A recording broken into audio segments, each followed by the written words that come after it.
Hello traders, this is Fawad Razakzada, market analyst for City Index. Today is the 24th of September. So equity markets have rallied, especially in China, following the Chinese authorities' big stimulus measures announcement. And this has boosted sentiment in the region and in commodities space, as well as the commodity currencies. If you look at, for example, the likes of the Aussie dollar, you can see that it has extended its gains, testing the December high and approaching the June 2023 high at 69 handle. If it can clear this resistance zone, then the next target could be that 70 handle, which it could get to if the risk sentiment remains positive. Even the euro, which was held back yesterday because of the weaker PMI data from the eurozone, has found some support thanks to easing of concerns over China following the stimulus news. And it has also been boosted by weakness in the dollar, generally speaking, which has been hit again by some weaker than expected economic news. Today it was consumer confidence, which came in at 98.7, down sharply from 105 the previous month and below expectations. We also had a weaker than expected Richmond Manufacturing Index, which came in at negative 21 versus negative 13 expected. So the dollar is weaker following the disappointing economic data from the US. We don't have too much on the way tomorrow, apart from new home sales, but the calendar gets busier towards the latter half of the week, especially on Thursday when we have a number of FOMC speakers scheduled. And on Friday we have the big one, the core PCE price index, which is the Fed's favorite measure of inflation, which could move the US dollar. Going back to the charts, and the euro dollar is still inside consolidation, I would say. It's not looking too bullish at this stage because of the weakness in eurozone data, and that has been highlighted, for example, by the euro pound falling to levels not seen since just after Brexit. If you go to the weekly chart, for example, here, you can see that these lows were made at around 82 to 83. Just after that 2016 vote. So this apparent euro strength that we are seeing against the US dollar is more to do with weakness in US data and a positive risk tone than underlying strength for the euro. News of a stimulus from China has also supported metals prices like copper, which is leading the charge today.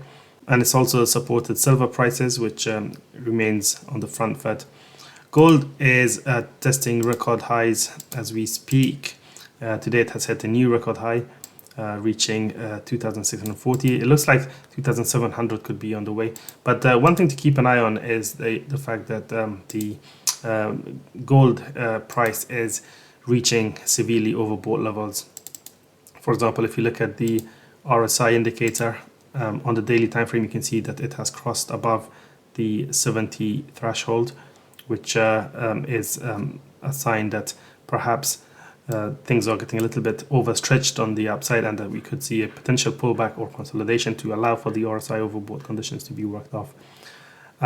Last time the RSI got to these levels, we didn't see too much of a pullback before gold staged another rally, which then pushed again into severely overbought levels on the daily time frame, before the consolidation allowed that indicator to work off its overbought conditions. So if we see something similar this time, that would be the most bullish scenario, I think, for gold, potentially keeping it on track to eventually hit that 3,000 mark.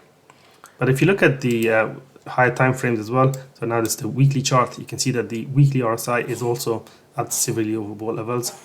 The last time it got there, we saw some sideways movement, some pullback and consolidation, and on the monthly chart as well, gold is now up for the 7th consecutive month. So now it is reaching similar overbought conditions that it did at the height of the pandemic, which then followed a multi-year consolidation.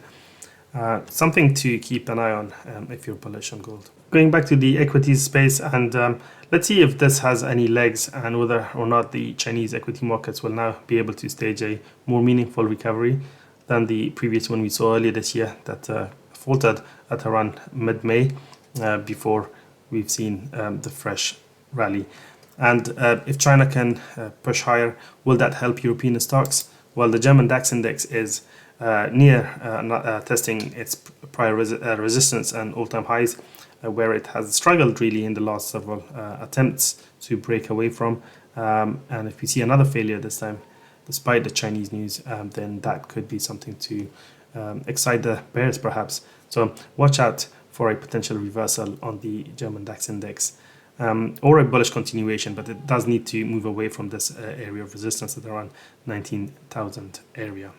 Now, for more market insights and analysis, make sure to check out the news and analysis section at cityindex.com. I'll see you in the next video. Take care.